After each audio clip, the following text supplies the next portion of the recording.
Salamanca.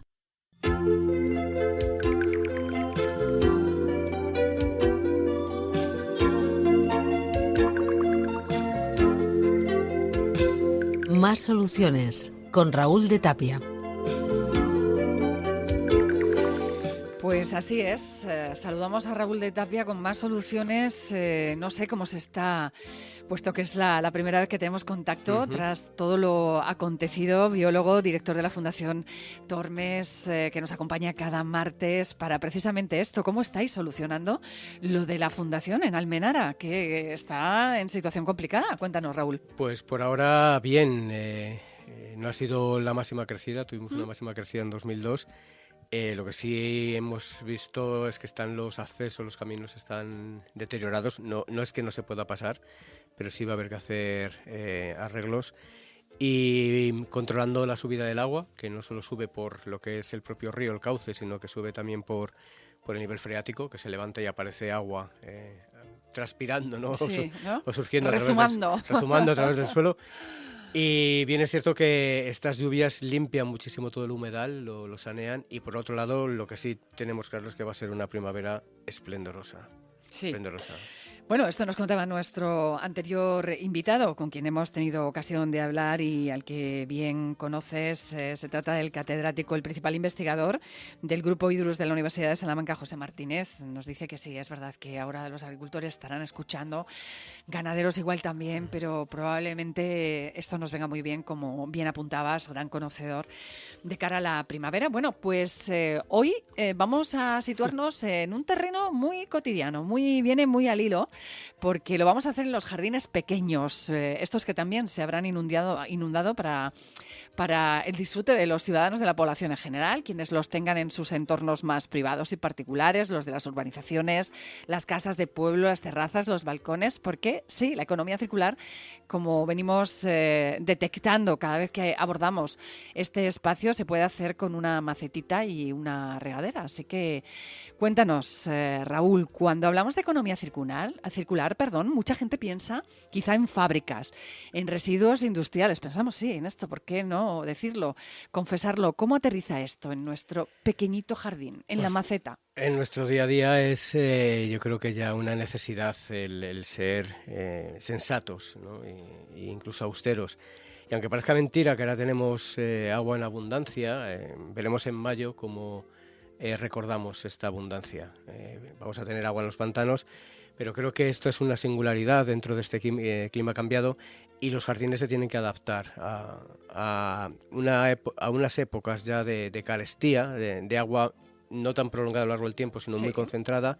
Vamos a tener menos productos químicos en los jardines, menos mantenimiento, y eso va a ayudar a que mejore, ¿no?, esa naturaleza, digamos, domesticada. Y, por supuesto, esta adaptación de los jardines no necesita más gastos económicos de los que ya tienen. Así que la economía circular, Raúl, en jardinería sería básicamente esto que oímos mucho, el sentido común, ponerle sentido común, o lo que apuntas muy bien con este matiz que me parece interesante. Jardinería con cabeza, ¿no? Es pensar. Sí, fíjate, el año pasado, el anterior, Hyde Park en Londres, que Londres tiene una pluviosidad tremenda. Era un pastizal agostado, ¿no? Y si eso lo tienen los ingleses, fijaros nosotros en nuestro entorno. Entonces, la clave aquí es elegir bien las plantas. Es decir, podemos tener jardines muy bien adaptados a unas condiciones castellano y leonesas, estas condiciones de climas tan contrastados, de meteorología tan contrastada, y no fijarnos tanto en el norte, sino fijarnos más en el sur.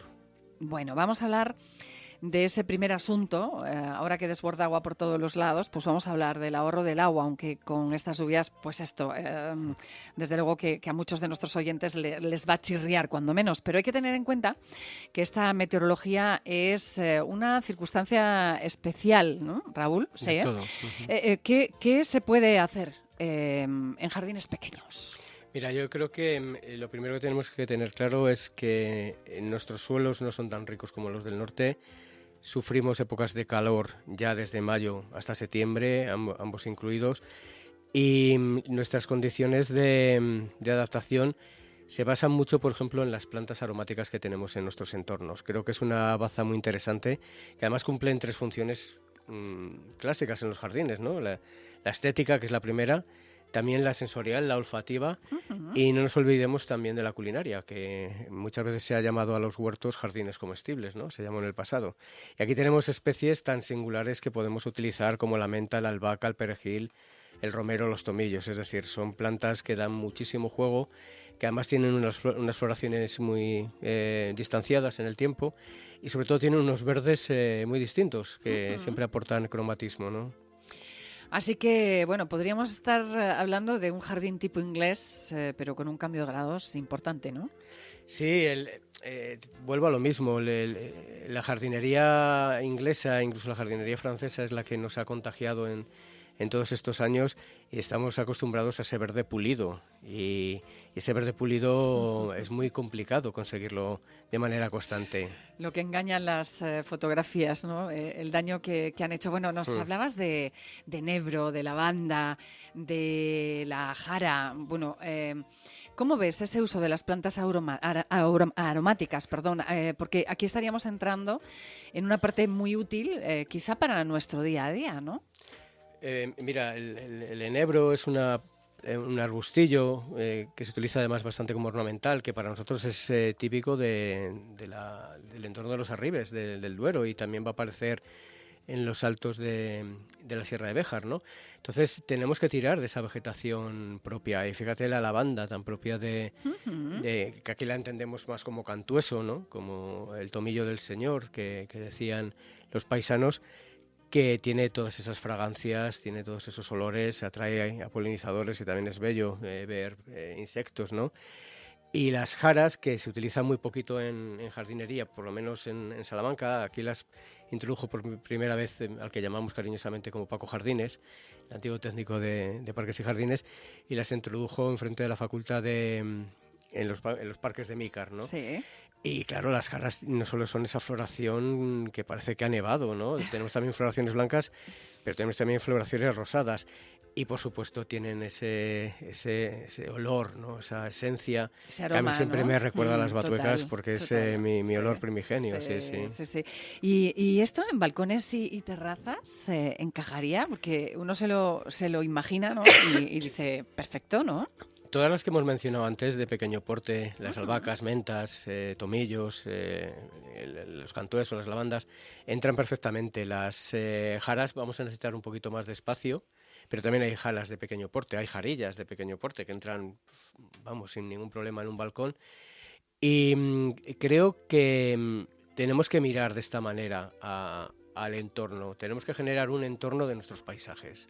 Un entorno abalconado, un entorno aterrazado, un entorno ajardinado que se base en qué hay en Salamanca, sobre todo en el sur, y hacer una transferencia, ¿no?, a nuestro ámbito doméstico.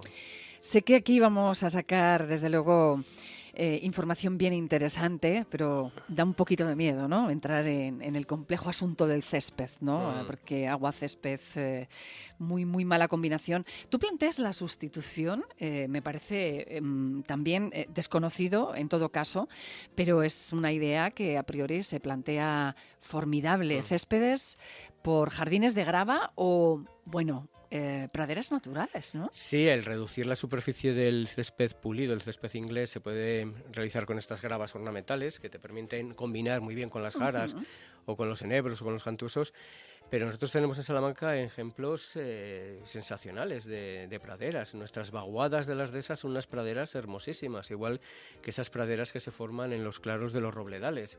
Y esas praderas se mantienen por dos razones: porque hay ganado que ejerce el diente, claro, y hace de cortacésped, y hay pisoteo, que hace que las plantas se queden, digamos, a una altura. Y eso lo podemos replicar perfectamente en nuestros hogares, en nuestros entornos. Y cuando dices praderas naturales, bueno, nos cuentas cuál sería esa solución, pero ¿a qué te refieres exactamente? A que no dependamos, por lo pronto, de una única semilla, de una única variedad, que es la que domina en los céspedes ingleses, sino que tengamos una pradera que pueda tener 15 o 20 especies distintas. Fíjate que en menos de un metro cuadrado, en 50 centímetros cuadrados de pradera adhesada o de pradera de roble, tenemos entre 25 y 40 especies distintas. Eso es una diversidad preciosísima que genera una estética muy, muy alta, y además va a atraer a un montón de insectos y de aves que nos van a dar alegría. Los céspedes ingleses cantan poco. Necesitamos que nuestro césped cante, nuestra pradera Bueno, sí. cante. ¿Por qué el césped tipo inglés empuja tanto a usar químicos? Porque tienes que mantener a raya el resto de las especies que hay. Si quieres sostener ese césped como si fuera casi un campo de golf, tienes que luchar contra el resto de las plantas. Y eso es una batalla química muy Aniquilamiento, muy ¿no? O sea, el jardín se convierte en una especie de campo de batalla, ¿no, Raúl? Sí. Claro, porque indeseable en cualquier le tienes caso, que ¿no? estar metiendo insecticidas, le tienes que estar metiendo fungicidas, le tienes que estar metiendo herbicidas. Y no nos olvidemos que en esos céspedes luego estamos nosotros, en nuestro tiempo de ocio, están nuestros hijos y nuestras hijas jugando, y por más que haya un tiempo de espera desde que se utiliza el pesticida hasta que se pueda pasear por el césped, pues bueno, el agroquímico está ahí. Estas praderas silvestres las planteas como alternativas, ¿verdad? Al césped. Nos has explicado con un verde mucho más diverso, resistente a enfermedades y a la sequía. Sí. Claro, la tendencia en gran parte de España está siendo ya esa. Es decir, al final, si lo pensamos desde el otro lado, lo vamos a pensar desde el lado de la calculadora. Es decir, ¿qué es lo más económico de mantener? Y lo que está claro es más económico mantener estas praderas. Que el hecho de que sean praderas asilvestradas no quiere decir que sean feas o que parezca que esté asalvajado, ¿vale? Es verdad, el aspecto muchas veces nos lleva a pensar, en general, a las personas, que es bueno, pues un estado de dejadez, ¿no? De dejarlo abandonado. Mira los jardines actuales franceses, ya no ingleses, franceses, en los que no sabes muy bien dónde termina la naturaleza y dónde empieza el jardín, porque han introducido muy bien todas estas especies silvestres y ahí hay una transición con una estética muy replicable, ¿no? Muy a copiar. ¿Cuánta alfabetización necesitamos? Me estoy dando cuenta, Raúl, porque bueno, esto no sería entonces lo que percibimos, un jardín salvaje, es un jardín francamente con criterio, ¿no? Los diseños que se están trabajando en la actualidad y que se quiere que se implanten son diseños que tenemos que pensar que nuestra meteorología y nuestra climatología va a ser la que tenemos a 100 kilómetros al sur. Entonces tenemos que empezar a ver qué tipo de jardinería hay 100 kilómetros al sur de nosotros y empezarla a aplicar ya. Bueno, vamos a introducir una ecuación, en este caso otros aliados del jardín, pues como pueden ser, no sospecho, las aves. Es verdad que colocando cajas de nido podríamos llegar a reducir de forma natural plagas pues tan nombradas, señaladas como las orugas que atacan árboles y también arbustos. Sí, las orugas suelen alimentarse de las hojas, son veganas, por decirlo de alguna manera, su buffet. Y tenemos aliados como los carboneros y los herrerillos, que fíjate, en un estudio que se hizo hace unos años en la Universidad de Alcalá, se calculó que una pareja de carboneros llega a consumir 1.000 kilos de orugas al año en la época de reproducción. Una tonelada de orugas, eso ya es una cantidad seria. Bueno, vamos con otro animal.